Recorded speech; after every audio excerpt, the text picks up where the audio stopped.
Tere tulemast siis kuulama järjekordset andmetarkuse webinari ja mina olen Märt Ridala DataSkyst ja juhatan siis tänase ürituse sisse. Meil on külas Kätlin Jürgens, kes on andmehalduse juht Eesti Töötukassas ja Lii Kubenko, kes on karjääriteenuste peaspetsialist. Ja me räägime täna Eesti Töötukassa andmehalduse teekonnast ja kuidas see kõik algas ja siis edasi läks. Sõna siis Kätlin ja Lii teile. Ja, aitäh. Tere ka minu poolt. Aitäh Märdile sissejuhatuse eest. Ja tõepoolest, et andmehalduse juhina Eesti Töötukassas toimetan ja nüüdseks juba siis ka 2 aastat. Ja ka alates sellest ajast peale me oleme Töötukassas andmehalduse alaseid tegevusi läbi viinud. Aga täna me räägime sellest, et kuidas me alustasime andmehalduse üldse esimestest praktilistest tegevustest. Ehk siis andmehalduse korra ja protsesside kokkuleppimisest ja ühe teenuse osas ka siis nende tegevuste praktilist läbitegemist, et minuga on Lii üks andmeomanik, kes siis saab oma poolt just seda andmeomaniku vaadet avada oma silmade läbi, et kuidas siis oli alguses selles rägastikus siis toimetada. Ja andmeomanik on üks väga-väga tähtis roll andmehalduses. Loodetavasti pakub meie ettekanne inspiratsiooni ja praktilisi mõtteid kõigile, kes on siis sarnasel teekonnal või alustamas alles sellega. Annan sõna Liile. Aitäh, Kätlin, ja tere ka minu poolt. Ja nagu öeldud, mina olen Lii Kubenko ja Töötukassas siis toimetan igapäevaselt karjääriteenuste peaspetsialistina. Ja põhiline roll on siis karjäärispetsialistide igapäevatöö toetamine, nende koolitamine, juhendamine ja samas ise paralleelselt praktiseerin ka karjäärinõustamist. Ja mul on hästi meeles, kui Kätlin tuli selle jutuga, et mina võiksin olla üks nii-öelda andmeomanik just karjääriteenuste poole pealt, siis mul esimene küsimus peas oli see, et miks mina? Et minu jaoks tundus see esialgu selline hästi hall ala ja raske oli ette kujutada, et mis sellega siis kaasneb või mida see andmehaldus endas sisaldab ja mida see karjääriteenustele annab. Aga ajapikku, mida süvitsi me läksime tegelikult, seda selgemaks minu jaoks muutus ja tekkisid ka need seosed seal omavahel. Et miks see andmehaldus tegelikult on vajalik ja kuidas see andmehaldus tegelikult karjääriteenuseid igapäevaselt toetab. Ja see on hästi sage, et meil on Eesti Töötukassas palju teenuseid ja palju omanikke ja sageli ongi, ma räägin ka nüüd teiste omanike kogemusest, mis minul teiste andmeomanikega on olnud, et tihtipeale just mõeldaksegi, et see on midagi tehnilist ja mingi IT-teema ja väga keeruline ja siis samas jälle pärast on hästi tore kuulda just, et mida ma ka Lii puhul nägin, et pärast, kui me oleme mingid praktilisi tegevusi läbi teinud, siis tullakse ja öeldakse, see tegelikult ei olnudki nii keeruline ikkagi ja hakatakse rohkem ja laiemalt mõtlema andmete peale, et kuidas ikkagi andmetega siis paremini ümber käia ja saadakse aru, et jaa, tõesti, need ongi minu teenuse andmed, et neid andmeid ma ju siin kogun ja nendega peab ka siis midagi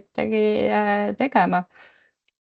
Ja minu poolt vaadates oli ja siiani tegelikult on veel see väljakutse, et kuidas teha see teema lahti selliselt, et see ei hirmutaks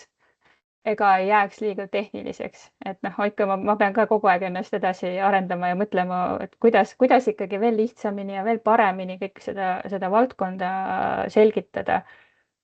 siis meie andmeomanikele.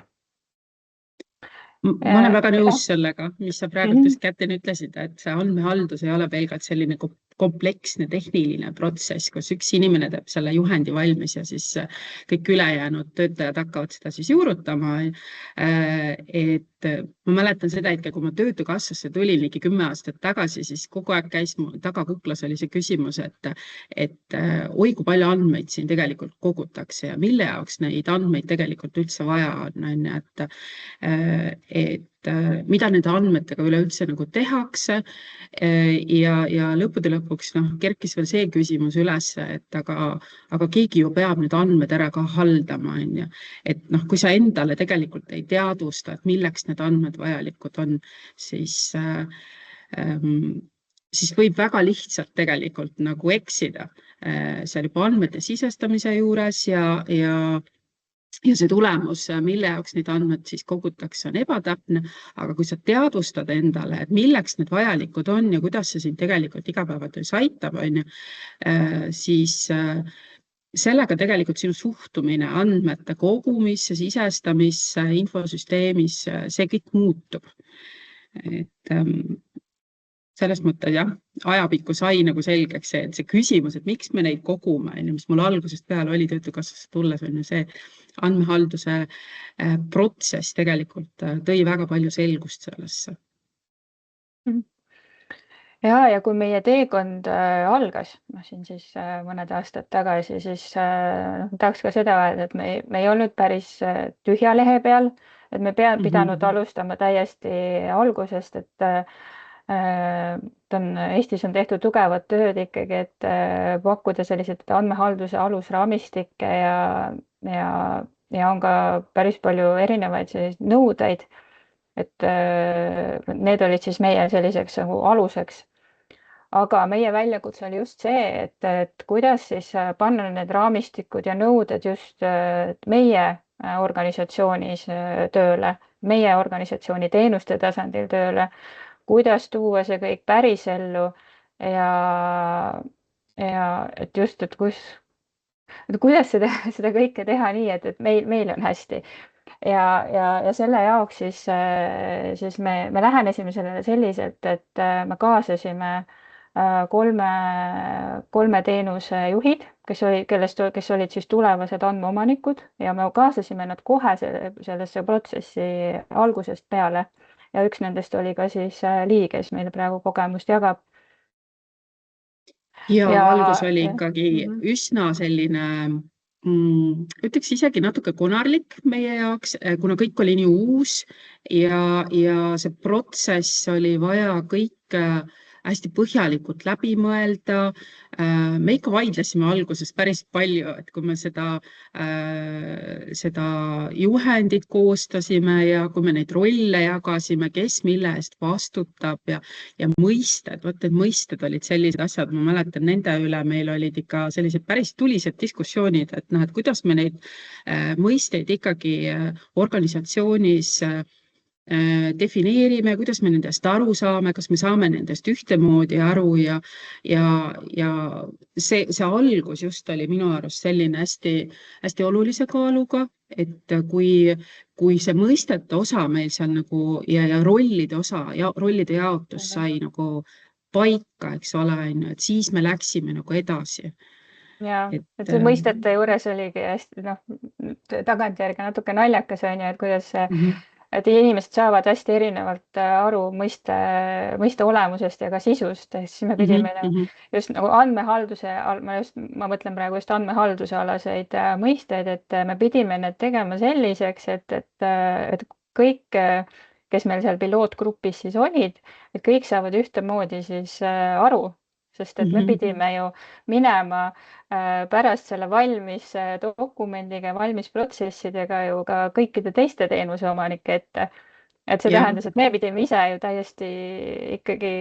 nagu läbi ja lõhki aru saama ja nõus olema kõigega, mis me sinna siis kirja panime. Ja meil oligi see, et me ei saanud nagu selle töögrupiga edasi liikuda enne, kui meil ei tekkinud sellist päris konsensust, et me kuidagi see vaikimisi läks meil niimoodi, meil iseenesest töögrupis väga hästi kõik laabus minu silmis ja me nagu saime saime sellest aru, et noh, et vot see on, noh, kui meil tekkisid mingisugusedki diskussioonid, on ju, meil olid erinevad arvamused, on ju, et siis me nii kaua rääkisime, kuni me päriselt aru saime, et noh, et jah, me mõistame seda ühtemoodi ja tekkis see konsensus ja siis me alles liikusime järgmise etapi juurde, et aga nagu jah, päris sellised tulised vaidlused olid ikkagi. Aga meil tekkis ka selliseid toredaid selgushetki, kui et me jagasime siis, et kuna need raamistikud ja üldse andmehalduse protsessi on päris palju ja et mis need erinevad rollid seal protsessis teevad, siis me jagasime need kõik väikesteks mõtestatuks osadeks ja hakkasimegi sammu kaupa liikuma, et meil oli kõik väga nii-öelda projektistatud, et meil oli ette määratud, et mis siis vahepealsel ajal peab tegema, mis me koosolekutel teeme. Siis vaatasime igal koosolekul, mis me eelmine kord tegime, et meil oli väga nagu paika pandud kõik ja see aitas meil minu meelest väga hästi edasi liikuda. Noh, kui välja arvata just see mõistete pool, mis võttis ka rohkem aega, aga see oli väga oluline. Aga just minu meelest just see protsesside osa, kus me saime protsesse kokku leppida, siis sellega läks meil kenasti. Jah, no minu jaoks see selguse hetk tegelikult tuli siis, kui hakkas nagu see pilt kokku saama, et meil on vaja see andmehalduse juhend koostada, seal on vaja need skeemid teha, siis on vaja, mingi hetk tuleb ka praktiliseks minna, see praktiline protsess on ju, et tegelikult see pilt läks aina suuremaks ja siis ühel hetkel tuli see selgus, et see on suur elevant on ju, aga elevant ei saa korraga ära süüa, et see on liiga suur suutäis on ju, et meil on vaja see elevant tegelikult väikesteks tükkideks võtta ja mis me tegime ju seda, et me hakkasime nagu sellest tähtajast tagasipoole tulema, eks ole, et me panimegi sellised vaheetapid endale, tähtajad, reaalsed tähtajad, mis oli hästi oluline ja iga andmeomanik, kes selles protsessis kaasas käis, oli igaühega oli arvestatud, et mis on see reaalne aeg, mis aja jooksul sa jõuad need vahepealsed sammud, mida siis Kätlin seletas, mida me siis tegema peame, on ju, et mis aeg on, mis aja jooksul sa jõuad selle nagu ära teha, on ju. Et lisaks andmehaldusele oli meil ka ju teised tööülesanded, millega me peame igapäevaselt tegelema ja arvestama. Et minu arust see oli üks asi, mis väga hästi selle protsessi sujumisele kaasa aitas, see, kui sa nagu võtad selle suure projekti nagu väikesteks tükkideks ja paned sinna vahetähtajad ja reaalsed tähtajad, sa arvestad sellega ja siis sa teed neid selliseid retrosid, vaatad tagasi, et kuidas mul seal vahepeal läinud on, mis on hästi, mida saaks võib-olla veel paremini teha ja kus on need kitsaskohad, eks ole, on ju. Ja ka see, et teiste poole pöördumine, et otse välja ütleme, kuule, võt ma nüüd selleks tähtajaks tegelikult ei jõua, mul oleks natukene aega juurde vaja, on ju. Et ka see oli hästi oluline minu arust, et kõikidega arvestati selles protsessis, et ei olnud niimoodi, et või 4, me peame selleks ajaks selle nüüd valmis saama. Ja, et see üks võtmekoht oligi siis või soovitus isegi siit, kes alles alustavad sellega, et õiged inimesed algusest peale sellesse protsessi kaasa haarata, et ja õigete inimestel ma pean silmas just neid, kes siis peavad andmehaldust hakkama nagu ellu viima, kes sellega kokku puutuvad, ehk siis need andmeomanikud. Et see oli meie jaoks hästi, see tõi meile minu meelest edu just, et pärast oli nii lihtne minna kaitsma andmehalduse korda juhatuses. Selle pinnalt see oli meil nii läbi mõeldud ja oli ka hea kindel minna ka teiste andmeomanike juurde, et et meil on siin mitu teenust on kaasas olnud, et nad on saanud kaasa rääkida ja et võiks ju terve organisatsioonile ikkagi see meie kokku pandud siis kord sobida.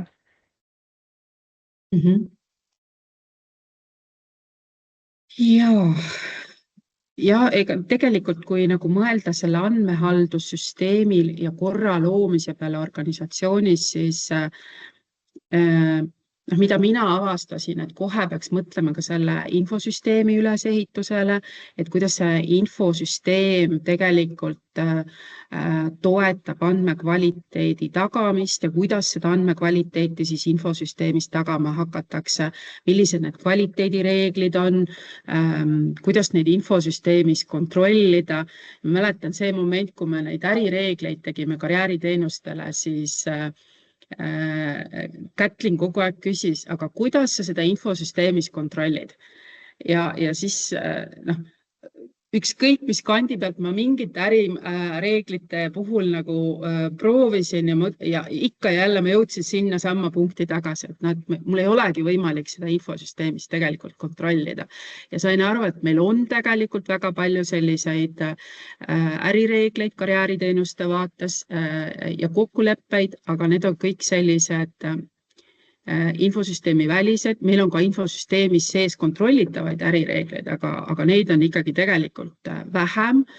suur osakaal on neid, mida me infosüsteemis kontrollida ei saa. Ja siis see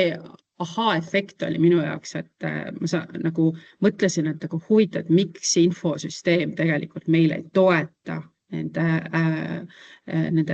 meie ärireeglite nii-öelda täitmist. Ja see aitas juba tegelikult minul endal mõista oma teenust, et kuidas, mis kohas me oma teenust saaksime paremaks teha ja mis oleksid need sellised arenduskohad infosüsteemis, et kuidas mida veel paremaks teha ja mida oleks vaja muuta. Ja täna tegelikult me oleme juba selles protsessis, kus me vaatame seda infosüsteemi sellise pilguga, et mis andmeid me sinna kogume, mille jaoks need vajalikud on, mida need andmed meile räägivad, milliseid otsuseid me nende andmete pealt teha saame. Ja minul endal tegelikult see sai hästi ruttu selgeks, et selliseid nice to have andmeid ei ole mõtet üldse koguda. Need ei anna tegelikult mingit lisandväärtust teenuse kvaliteedi paremaks muutmisel ja kvaliteedi kontrollimisel. Küll aga kaasneb nende nice to have andmetega halduskoormus, mis on ju teadupärast organisatsiooni jaoks kulu. Ja täna, kui me vaatame seda, mis meil toimub, siis sellised lisakulud iga organisatsiooni jaoks on ju sellised asjad, kus ju, mida ei taheta teha. Jah, et kui alguses hakata üldse andmehaldusega tegelema, siis mäletan, et kui me seal esimeses faasis olime see andmete kaardistamine, et siis tegelikult kellelgi väga sellist ahaa-momenti nii väga ei tekigi. Et on vaja ära teha ja teeme siis ära, aga need momendid tekivadki just nagu Lii tõi välja siis sellel hetkel, kui hakkame vaatama siis ärireegleid ja mõtlema andmekvaliteedi peale, et ja hakkan küsima siis, täpselt nagu Lii ütles, et aga kuidas sa seda tagad, kuidas sa tagad andmekvaliteeti praegu, et kui sul on siin sellised reeglid, on ju, et kuidas siis see praegusel hetkel käib ja siis sellel hetkel tegelikult paljudel andmeomanikel tekibki see esimene ahaa-moment, et sellepärast me tegelikult neid andmeid kaardistasimegi, sellepärast me vaatasimegi seal ärimõisteid, et sellepärast me kõike seda tegime. Et see on see esimene ahaa-moment, mis tekib. Ja seda oli ka Lii pealt oli hästi tore näha, kuidas siis tal see selline teistsugune vaade sellele asjale tekkis ka. Kindlasti, mida mina ise avastasin enda puhul, et minu pilk läks palju kriitilisemaks, kui see varem oli, just nende andmete kogumise mõttes ja just see, mida ma siin hetk tagasi ka ütlesin, et miks me neid andmeid kogume, mida nad meile räägivad ja milliseid otsuseid me nende pealt teha saame, on ju, et kui need andmed mitte midagi meile ei anna, need on lihtsalt kui fakt seal on ju, siis kas see on nagu kogumist väärt üleüldse ja täna me juba tegelikult arendame oma infosüsteemi selliselt, et sellised dubleerivad andmeväljad, mida ma olen seal avastanud näiteks karjääriteenuse sissekandmisel, et need ei olegi üleüldse vajalikud, et me saame seda infosüsteemi kasutamist palju lihtsamaks muuta meie karjäärispetsialistide jaoks, ja lõpptulemus tegelikult ongi ju oluline see, et see, kes igapäevaselt seda infosüsteemi kasutab, kes neid andmeid sinna sisestab, eks ole, et see lõppkasutaja jaoks oleks võimalikult mugav, et ta ei peaks tegema palju nii-öelda neid klikke seal ja asi oleks hästi selline käepärane ja hästi hallatav. Ja eks me püüame seda meie infosüsteemi paremaks muuta igapäevaselt, mingeid asju seal automatiseerida, et oleks lihtsam ja lõppkokkuvõttes aitab see tegelikult meie enda tööaega, meie ajaressurssi kokku hoida. Ja kui me suudame selle selliselt teha, et ka see meie infosüsteem toetab ka nii-öelda selle andmekvaliteedi kontrolli, siis tegelikult see on väga suur võit organisatsioonile. Et siin, ma ei räägi ainult mitte karjääriteenuste vaatest, ma räägin nagu üleüldse kõikide teiste teenuste vaates ka, et kõik teised teenused, mida Töötukassa pakub, et sealt tuleb ikka väga suur võit organisatsioonile. Ja see ongi tegelikult see kultuurimuutuse algus. Et ma mõtlen just andmehalduse kultuuri siin, just andmete kultuuri, et kui hakatakse rohkem nägema seost, nagu sa välja tõid, just see sisestamise pool on ja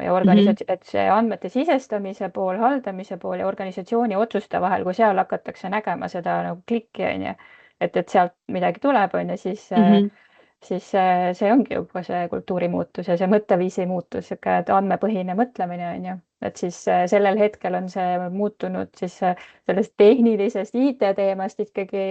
muutunud rohkem selliseks loomulikuks tööosaks. Ja minult on ka tegelikult päris paljud karjäärispetsialistid küsinud, et aga miks mul on vaja neid andmeid siia koguda, mida te teete nendega, on ju, ja varasemalt mul oli keeruline selgitada seda nagu oma kolleegile näiteks, et miks siis ikkagi on vaja neid andmeid sinna karjääriteenuste jaoks koguda, on ju, siis täna on palju lihtsam seda selgitada, eks ole, on ju, vaata, et kui sa seda sinna õigesti ei sisesta või üleüldse ei sisesta, siis tegelikult meil osa infot jääb saamata, meil ei lähe see statistikasse, on ju, ja siis tekibki tegelikult pilte, vale arusaamine või vale pilt on ju, ja ka need numbrid ei ole siis korrektsed on ju, ja numbrid tegelikult, ütleme, kui me räägime näiteks karjääriteenuse pakkumisest kui sellisest, et kui palju me karjääriteenust näiteks pakume töötutele või siis töötavatele inimestele või koolinoortele on ju, siis kui seal mingis osas eksitakse sisestamisel on ju, siis see tegelikult statistikasse ei jookse ju korrektselt välja on ju. Ja tekibki see vale pilt nii-öelda, et ei ole, justkui nagu ei oleks seda nii palju tehtud, aga tegelikult ju on tehtud, eks ole, aga kui ei ole sisestatud korrektselt, siis ei saagi sealt seda õiget pilti tekkida nagu. Ja tahaks ka seda öelda, et see andmehaldus, et tihtipeale arvatakse ka sellist asja, et teeme valmis ja siis ongi valmis. Et meil on ära, et meil on ka projektistatud, me liigume teenuste kaupa andmehaldusega ja sageli on ka seda mõtet, et nii, tegime nüüd valmis, kaardistasime andmed ära, dokumenteerisime kõik ärireeglid ja teame, mis seis meil on, aga ei ole see nii. Ei, see andmehalduse protsess on ikkagi ajas dünaamiline, et ta on elav protsess on ju ja kui sa mäletad, Kätin, meil oli tegelikult ju karjääriteenustega täpselt samamoodi, et kui meil tekkis see tunne, et nii, nüüd ma olen need ärimõisted ära kirjeldanud, eks ole, sinna süsteemi sisestanud ja siis tuli see, et oota, aga meil juba on midagi muutunud, me peame juba hakkama seal mingeid ärimõisteid muutma, mingeid ärireegleid muutma, on ju, sellepärast, et ka meie teenused ajas muutuvad, on ju, ja nii kui su teenuse osas midagi muutub, on ju, siis sa pead seda ka süsteemis kohe uuendama, on ju. Et ja ta ei ole üldse selline valmis protsess, et ta on ikka väga elav nagu kogu aeg. Et ta ei ole kunagi valmis, et selline, me ei saa seda ühekordse projektina teha ja lihtsalt riiulisse panna, sest et kõik see suur töö, mis sa ära teed, siis juba järgmisel päeval võib-olla juba hapneb põhimõtteliselt, on ju, või see mingi moosikene sul seal hapneb, on ju. Et ta muutub kogu aeg koos teenuste ja koos organisatsiooniga. Ma korra sekkun, et meil on 5 minutit jäänud ja meil on mõned päris huvitavad küsimused,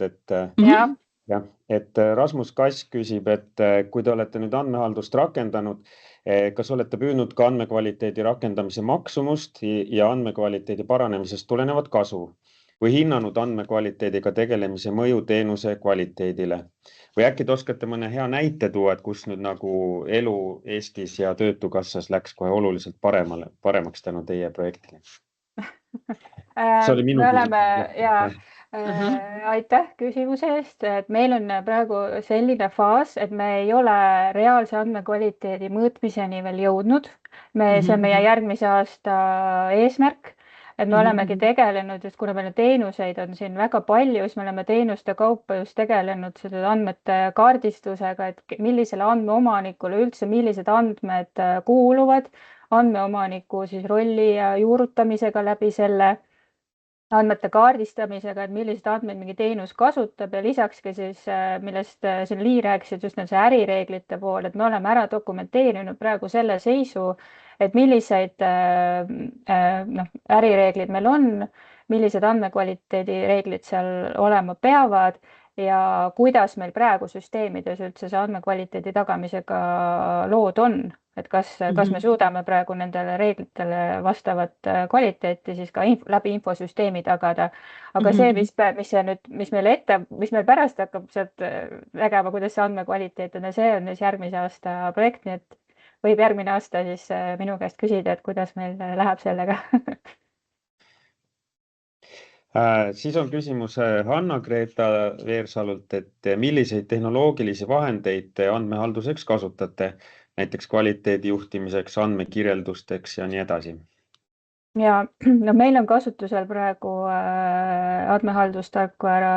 Accurity ja nagu ma ütlesin, meil andmekvaliteedi moodulit ei ole, et me oleme just tegelenud selle millest ma just enne rääkisin, et just selle poolega. Muid vahendeid praegu ei ole kasutusel või on plaanis? No vana hea Excel on meil ka kasutusel, et just ärireeglite osas, et seal tekib hea ülevaade organisatsiooni ärireeglitest. Võib-olla veel selline küsimus, et kui suur see teie meeskond või kooskond või kaasatud inimeste arv on, et kui suur maht on sellisel andmehalduse kasutuselevõtu projektil või protsessil? Meil oli alguses, meid oli 5 või? Ja meil oli niimoodi, et iga valdkonna või juhatuse liikme juurest siis oli üks esindaja kaasatud, et oleks organisatsioonis võrdne kaasatus. See oli see alguse, sa mõtled praegu seda, alguse faasi on ju. No mõtlen, kui suur mõju nagu tervele organisatsioonile on andmehaldusele, et kas iga töötaja lõpuks peab midagi tegema oma töös teistmoodi või on see lihtsalt kuskil natuke nurgas toimuv asi? Mõju on, meil on teenuste põhine andmehaldus, et nii palju kui Töötukassal on teenuseid ja teenusejuhte, siis nii palju on ka neid, kes peavad andmehaldusega tegelema. Ja seda numbrit ma täpselt praegu pärast ei oska öelda, et see on ikka vist mingi 40 või midagi sellist. Et nii palju, kui mina karjääriteenuste vaates oskan küll öelda, et see puudutab tegelikult ikkagi kõiki karjäärispetsialiste ka, et kuna nemad põhiliselt meil ikkagi neid andmeid sinna sisestavad infosüsteemi ja noh, seda mõju ma olen tegelikult juba praegu näinud selles mõttes, et mu silm märkab paremini neid eksimusi, mida inimesed teevad infosüsteemi sisestamisel ja kui ma näen seda, siis ma juba saan minna inimesele ütlema, et kuule, et märkasin, et siin sa oled midagi valesti sisestanud, et see number tundub, et ei ole õige, et kas sa oled selle ikkagi õigesti pannud, on ju, kui ei ole, palun korrigeeri nagu ära, on ju. Jah, et see oleneb teenusest ja kui kaugele me oleme selle projektiga teenuse vaates jõudnud. Et me ei ole kõikide teenustega jõudnud veel kaardistamise faasi, et noh, kuna teenuseid on palju, siis see kõik võtab ikkagi aega. Aga meie aeg on nüüd tänaseks läbi. Suur tänu, Kätlin ja Lii. Ja järgmine andmetarkuse veebinar on siis 4. detsembril ja siis seal räägime, kuidas andmeid kasutatakse hotellides. Suur tänu kõigile kuulajatele ja järgmise korrani. Aitäh! Aitäh!